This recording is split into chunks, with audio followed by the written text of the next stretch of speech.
అందుకే రుచికి సరిపడా ఉప్పు కూడా వేసేసుకొని దంచుకోవాలి.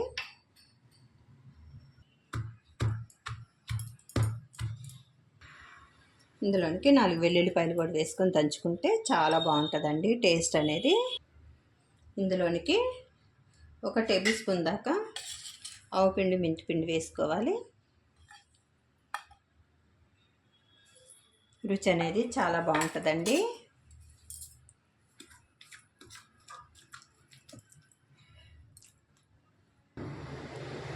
ఈ విధంగా దంచేసుకుంటే అండి పచ్చడి నూరేసుకుంటే సరిపోతుంది. ఇప్పుడు తాలింపు వేసుకోవాలి.